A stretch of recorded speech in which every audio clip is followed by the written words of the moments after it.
बच्चों अभी हम नया लेक्चर चालू कर रहे हैं, लेक्चर 129। इसका नाम है चैप्टर 2 इनसाइड अवर अर्थ। ये आपकी जियोग्राफी का चैप्टर 2 है। आपकी जियोग्राफी में चैप्टर 2 है इनसाइड अवर अर्थ, हमारे अर्थ के अंदर क्या है। सो ये है आपका पेज नंबर 7, आपकी जियोग्राफी के एनसीईआरटी के टेक्स्ट बुक में पेज नंबर 7 है ये, ठीक है। सो इनसाइड अवर अर्थ, हमारे अर्थ के अंदर क्या है। सो देखो, अर्थ जो है हमारा होमलैंड है, और ये एक बहुत ही, होमलैंड मतलब जहाँ हम रहते हैं, ये एक बहुत ही डायनामिक प्लानेट है, ठीक है। बहुत वैरायटी देखने मिलेगी, और हमेशा इसके अंदर बहुत सारे चेंजेस होते हैं, अंदर भी होते हैं, बाहर भी होते हैं। कभी आपने सोचा है कि अर्थ के अंदर क्या है, इंटीरियर ऑफ अर्थ, अर्थ के अंदर क्या है, और अर्थ किसका बना हुआ है, ठीक है। सो यही इस चैप्टर में पढ़ेंगे कि अर्थ के अंदर है क्या।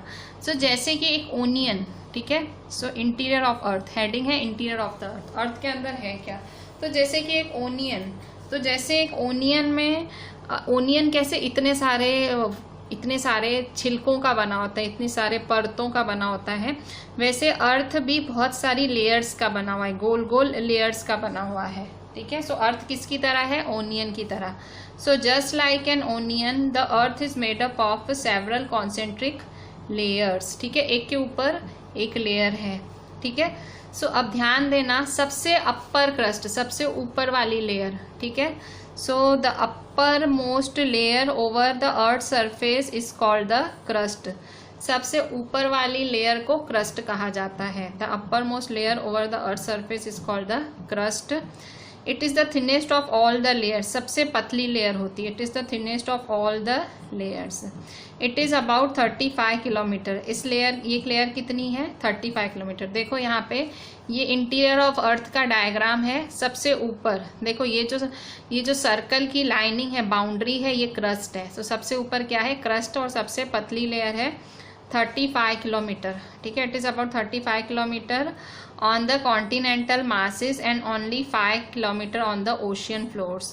So continental masses and ocean floors, मतलब ओशियन में इसका, अगर कॉन्टिनेंटल masses मतलब अगर ज़मीन की बात करें तो ज़मीन में ये 35 किलोमीटर फैली हुई है, और ओशियन की बात करें तो ये 5 किलोमीटर है क्रस्ट। ज़मीन में 35 किलोमीटर है और ओशियन में ओनली 5 किलोमीटर है, ठीक है।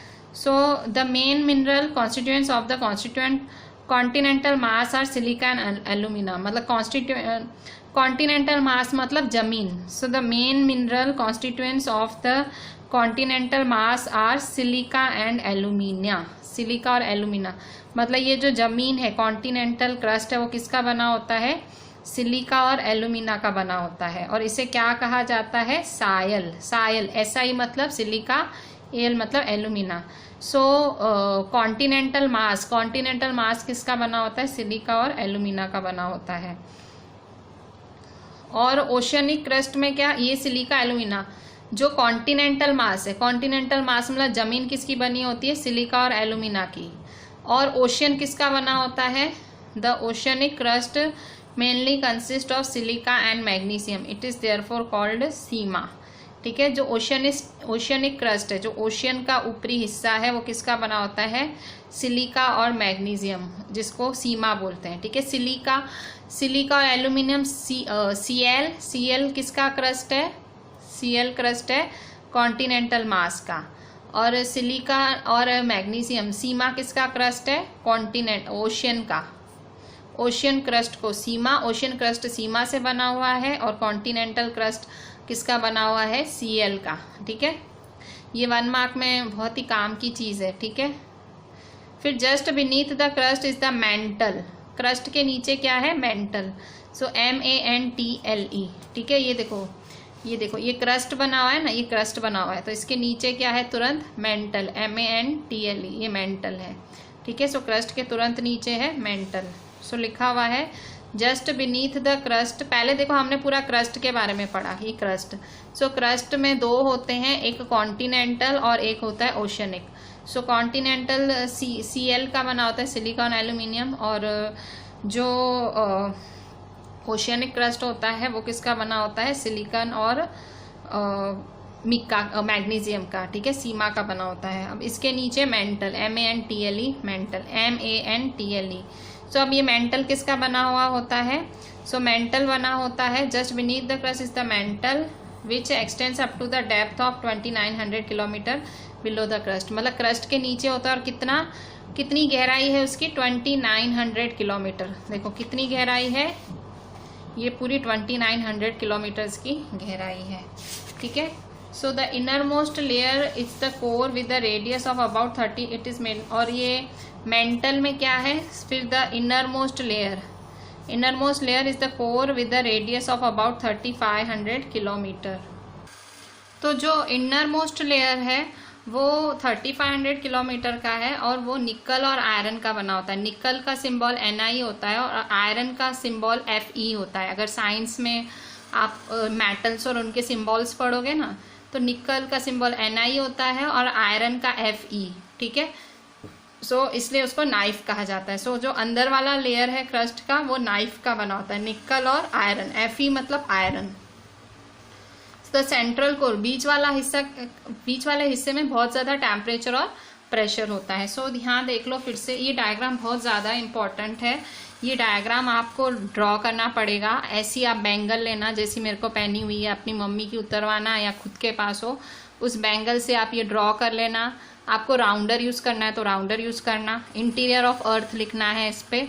सो देखो ये इनर कोर मतलब ये अंदर वाला हिस्सा, ठीक है। फिर ये आउटर कोर, ये बाहर वाला हिस्सा, ये इनर कोर, ये बीच वाला मेंटल है, और फिर ये क्रस्ट है, ठीक है। सो इस तरह से आपको इंटीरियर ऑफ अर्थ, ये कोर, मेंटल बाउंड्री, ये मेंटल की बाउंड्री है, और ये लिथोस्फेयर। लिथोस्फेयर मतलब लैंड वाला पार्ट, मतलब कॉन्टिनेंट नहीं बोलते वो वाला। सो देखो ये इनर कोर, ये आउटर कोर, और ये क्रस्ट, ये मेंटल, ठीक है, MANTLE। सो यहाँ देखो शेडिंग की हुई है अलग अलग, 1 2 3 शेडिंग की हुई है। बाहर वाली लिथोस्फेयर और क्रस्ट लिखा हुआ है, फिर बीच वाला मेंटल है, और तीसरा वाला है इनर कोर, ठीक है। सो इस तरह से ये आपको इंटीरियर ऑफ अर्थ का ये पूरा डायग्राम आप यहाँ बुक से देख के अच्छे से बना लेना, ठीक है। बहुत ही अच्छा और इम्पॉर्टेंट डायग्राम है। अगर मैं टीचर होती तो मैं आपसे ये डायग्राम ज़रूर पूछती एग्ज़ाम में, आपके स्कूल की टीचर होती तो, ठीक है। सो इंटीरियर ऑफ द अर्थ वाला डायग्राम है ये। अच्छा, इसके बाद हम देखेंगे रॉक्स एंड मिनरल्स, ठीक है। सो रॉक्स एंड मिनरल्स आपका पेज नंबर 8 पे, ठीक है। सो यहाँ देखो, पहले तो ये टिक कर लो, inner most layer is the core with radius of about 35, it is mainly made up of nickel and nife, it is made up of nickel and nife and is called nife. The central core has very high temperature and pressure. अब rocks and minerals, तो rocks and minerals, rocks मतलब चट्टाने, और minerals क्या होते हैं? Minerals freely occurring substances होते हैं, मतलब नेचुरली अकरिंग सब्सटेंस, खुद ही प्रोड्यूस हो जाते हैं नेचर में। और ये मिनरल्स बहुत इंपॉर्टेंट भी होते हैं, मतलब हमारे जो मानव जाति है उसके लिए मिनरल्स इंपॉर्टेंट होते हैं और नेचुरली अकर हो जाते हैं खुद ही। और कहाँ अकर होते हैं? रॉक्स में, चट्टानों में, ठीक है। So the earth crust is made up of various type of rocks. जो अर्थ का क्रस्ट है, अर्थ का जो ऊपरी हिस्सा है, बहुत सारे रॉक्स का बना हुआ है। Any natural mass of mineral matter that makes up the earth crust is called a rock.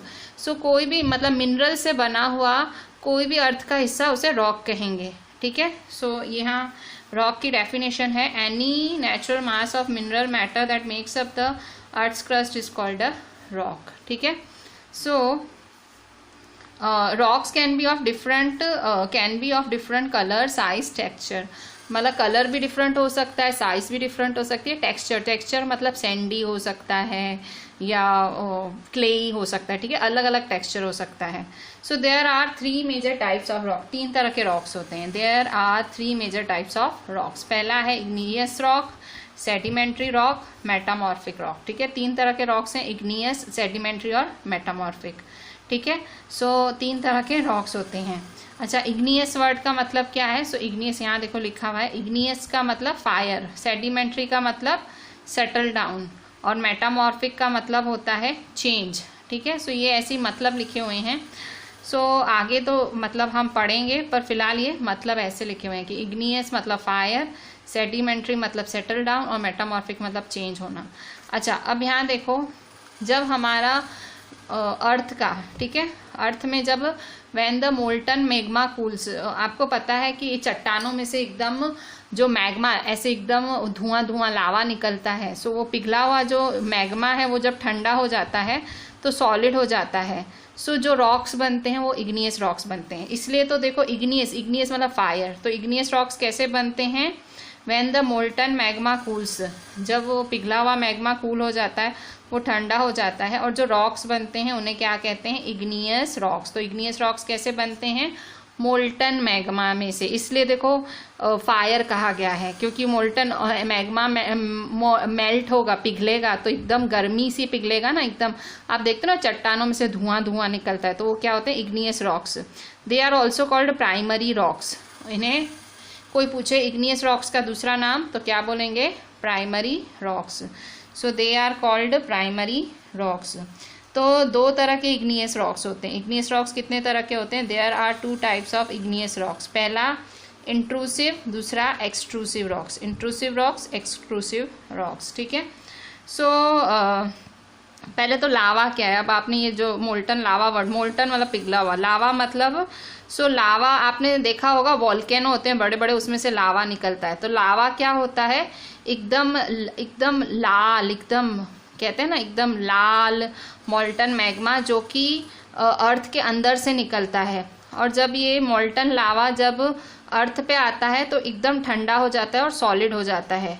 तो इस तरह से जो बनते हैं उन्हें एक्सट्रूसिव इग्नियस रॉक्स कहते हैं, ठीक है। एक्सट्रूसिव इग्नियस रॉक्स क्या होते हैं? वो भी लावा से ही बनते हैं, पर जब वो लावा ठंडा हो जाता है तो उसे extrusive. So when the molten lava comes on the earth's surface, it rapidly cools down and becomes solid. Rocks formed in such a way on the crust are called extrusive igneous rocks. So extrusive igneous rocks क्या हैं? जब rock ठंडे हो जाते हैं, ठीक है, when rocks formed in such a way on the crust are called extrusive igneous rocks. सो उनका कैसा स्ट्रक्चर होता है? एकदम ग्रेनी स्ट्रक्चर होता है, ग्रेन जैसा। और एक्सट्रूसिव इग्नियस रॉक्स में एग्जाम्पल है बसाल्ट, BASALT, बसाल्ट है। और ये जो डिकेन प्लेट्यू है, डिकेन प्लेट्यू सारे एक्सट्रूसिव इग्नियस रॉक्स बसाल्ट का बना हुआ है। The Deccan plateau is made up of basalt rocks, ठीक है। कभी कभी ये मैग्मा कूल हो जाता है, अंदर ही अंदर ठंडा हो जाता है, ठीक है, अर्थ के बाहर आके नहीं, अंदर ही अंदर ठंडा हो जाता है। तो ये जो रॉक बनते हैं उन्हें इंट्रूसिव इग्नियस रॉक्स कहते हैं, ठीक है। So sometimes the molten magma cools down deep inside the earth के अंदर ठंडा हो जाता है। So solid rock so formed are called intrusive igneous rocks, ठीक है। कभी कभी वो अर्थ के अंदर ठंडा हो जाता है तो इंट्रूसिव इग्नियस रॉक्स, और जो अर्थ के बाहर ठंडा होता है एक्सट्रूसिव इग्नियस रॉक्स, ठीक है। सो क्योंकि ये धीरे धीरे कूल होते हैं तो बड़ी बड़ी ग्रेन्स बनाते हैं। ग्रेन मतलब एकदम दानों की तरह हो जाते हैं। सो ग्रेनाइट मतलब ग्रेन बोला तो ग्रेनाइट, तो granite is an example of such a rock, ठीक है। और grinding stones used to prepare paste powder and grains are made of granite, ठीक है। तो जो पत्थर नहीं, ग्राइंड करने के लिए पत्थर नहीं, ऐसे कूटने के लिए पत्थर यूज़ होते हैं। कभी आपको कुछ कूटना हो तो पत्थर नहीं यूज़ करते हैं, मसाले वगैरह पीस कूटने के लिए। सो वो कूटने के लिए जो पत्थर यूज़ होते हैं ना, वो ग्रेनाइट के ही होते हैं, ठीक है। पुराने ज़माने में पत्थर यूज़ करते थे, गेहूँ तोड़ने के लिए, मसालों को तोड़ने के लिए पत्थर यूज़ करते थे किचन में। तो वो पत्थर किसका बना हुआ है? ग्रेनाइट, ठीक है। बूढ़े आपके बड़े बूढ़ों से पूछोगे तो वो बताएंगे, आजकल तो नहीं, तो ग्रेनाइट यूज़ होता था। अच्छा, तो ये हुआ इग्नियस रॉक्स की कहानी। इग्नियस रॉक्स की कहानी क्या थी? इग्नियस रॉक्स को प्राइमरी रॉक्स भी बोलते हैं, और ये लावा से बनता है। Intrusive, extrusive. इंट्रूसिव मतलब अंदर ही अंदर ठंडा हो जाता है तो इंट्रूसिव इग्नियस रॉक्स, और बाहर आके ठंडा होता है तो एक्सट्रूसिव इग्नियस रॉक्स। इंट्रूसिव का एग्जाम्पल है ग्रेनाइट और एक्सट्रूसिव का एग्जाम्पल है बसाल्ट। बसाल्ट पाया जाता है डिकेन प्लेट्यू में, ठीक है। अच्छा, अब आगे देखते हैं। इसके बाद हम सेडिमेंट्री रॉक्स कैसे बनते हैं वो पढ़ेंगे, ठीक है। So rocks roll down, crack and hit each other, are broken down into small fragments. They are called sediments, and deposited by wind, water, etc. They loose are compressed and hardened to form layer of these types of rocks are called sedimentary rocks. देखो, rocks जो होते हैं, rocks है ना, लुढ़क के एक दूसरे को पछाड़ के हिट करके छोटे छोटे छोटे छोटे टुकड़ों में ब्रेक हो जाते हैं। जो रॉक्स हैं, जो चट्टानें हैं, छोटे छोटे टुकड़ों में ब्रेक हो जाती हैं और इन छोटे छोटे टुकड़ों को सेडिमेंट्स कहते हैं। सेडिमेंट्स किसे कहते हैं? जब रॉक एक दूसरे से टकरा के छोटे छोटे टुकड़ों में कन्वर्ट हो जाते हैं उन्हें सेडिमेंट्स कहते हैं। और ये सेडिमेंट्स ट्रांसपोर्ट होते हैं और डिपॉजिट होते हैं विंड और वाटर से, ठीक है, हवा से और वाटर से ये ट्रांसपोर्ट डिपॉजिट होते हैं। और ये जो सेडिमेंट्स हैं वो कंप्रेस होते हैं, दबते हैं, हार्ड होते हैं और लेयर ऑफ रॉक्स बनाते हैं। तो these types of rocks are called sedimentary rocks, ठीक है। So rocks roll down, crack and hit each other and are broken down into small fragments. छोटे छोटे फ्रैगमेंट्स में वो टूटते हैं और these smaller particles are called sediments. इन छोटे छोटे पार्टिकल्स को सेडिमेंट्स कहा जाता है। और ये sediments are transported and deposited by wind, water etcetera. और these loose sediments are compressed, ये किससे दबाए जाते हैं? लेयर ऑफ रॉक्स से।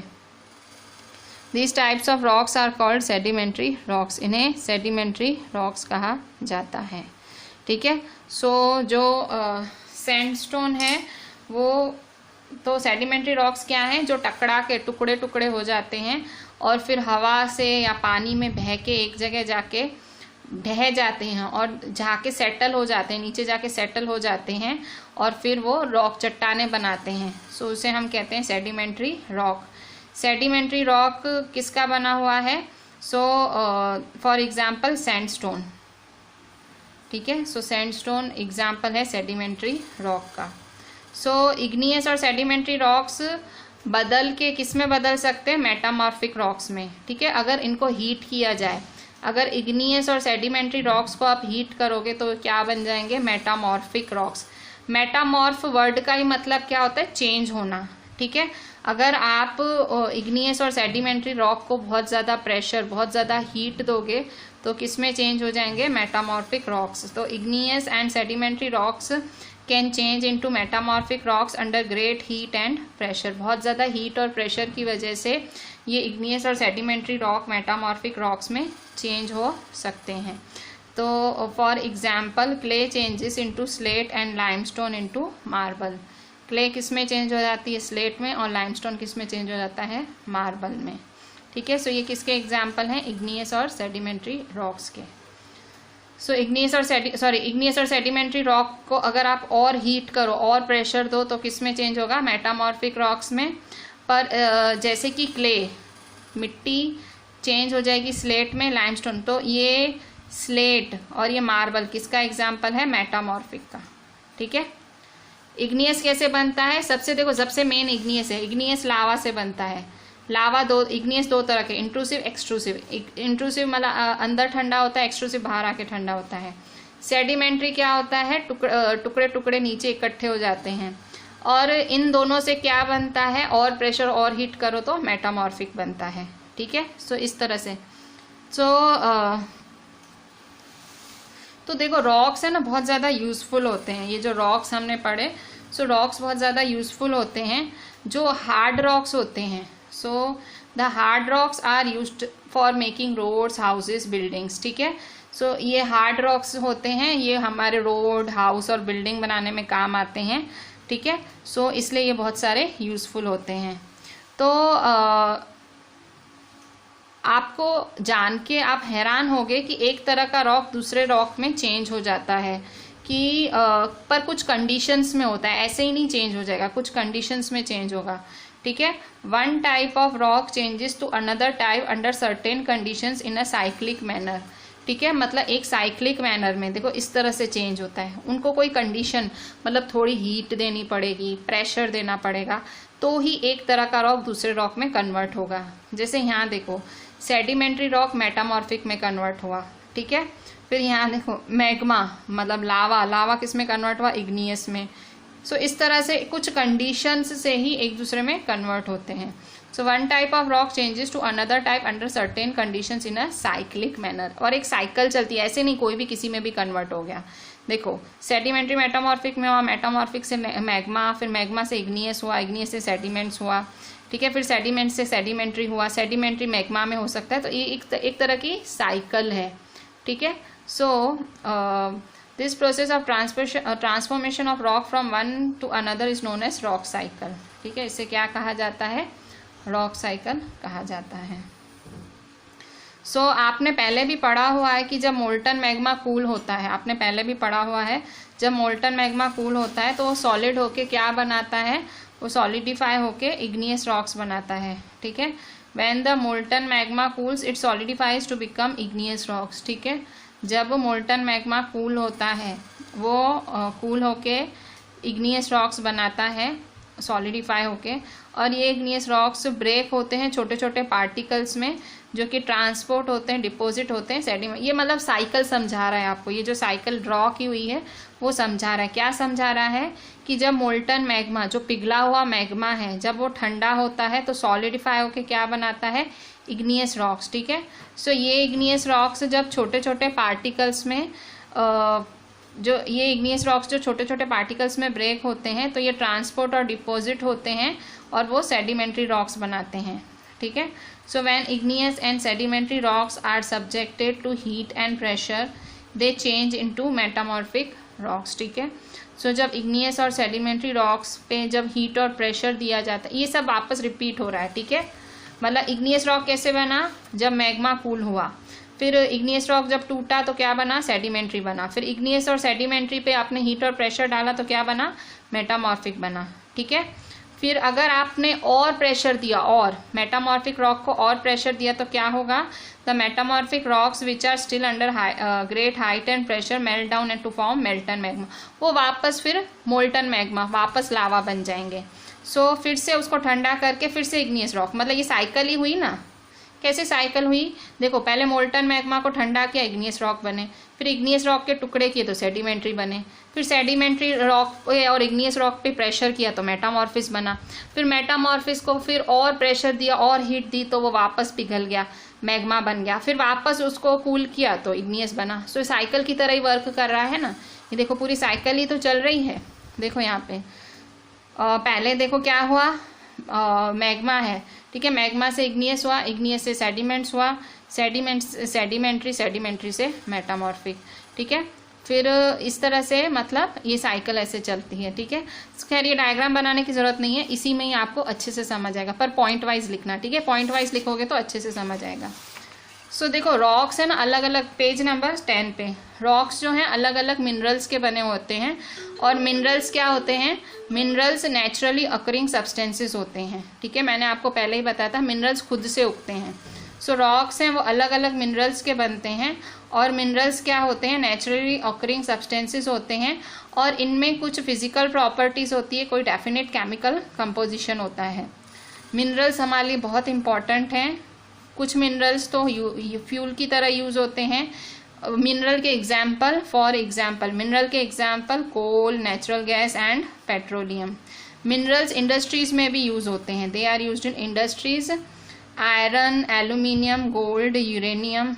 मेडिसिन में भी यूज होते हैं, फर्टिलाइजर्स में भी यूज होते हैं। ठीक है, सो मिनरल्स बहुत इंपॉर्टेंट होते हैं। फिर से रॉक्स किसके बने होते हैं? मिनरल्स के। मिनरल्स क्या है? नेचुरली अकर होते हैं, मतलब कोई उसकी पद्धति नहीं है, कोई जाके कराता नहीं, खुद ही अकर हो जाते हैं। और इनमें कुछ खासियतें होती है, फिजिकल और कुछ केमिकल प्रॉपर्टी होती है। मिनरल्स हमारे लिए हमेशा यूजफुल ही होते हैं। कुछ मिनरल्स को हम फ्यूल्स की तरह यूज करते हैं, जैसे कि कोल, नेचुरल गैस, पेट्रोलियम, ये तीनों मिनरल्स हैं। और ये मिनरल्स इंडस्ट्रीज में भी यूज होते हैं, जैसे कि आयरन, एल्यूमिनियम, गोल्ड, यूरेनियम। और ये मिनरल्स मेडिसिन में भी यूज होते हैं, फर्टिलाइजर्स में भी यूज होते हैं। तो यूजेस ऑफ मिनरल कोई पूछे तो क्या बोलोगे? फ्यूल की तरह यूज होते हैं, इंडस्ट्रीज में यूज होते हैं, मेडिसिन में यूज होते हैं, फर्टिलाइजर में यूज होते हैं। ठीक है, सो इस तरह से ये मिनरल्स के यूजेस हैं। So this was all about your chapter 2 inside our earth. आप इसकी पॉइंट्स अच्छे से मेंटेन करेंगे, ये चैप्टर बनाएंगे तो ये चैप्टर आपको ऐसे ही खुद ब खुद याद हो जाएगा। ठीक है, so do the entire chapter, make properly points and just right each and everything and WhatsApp me. चलें, थैंक यू।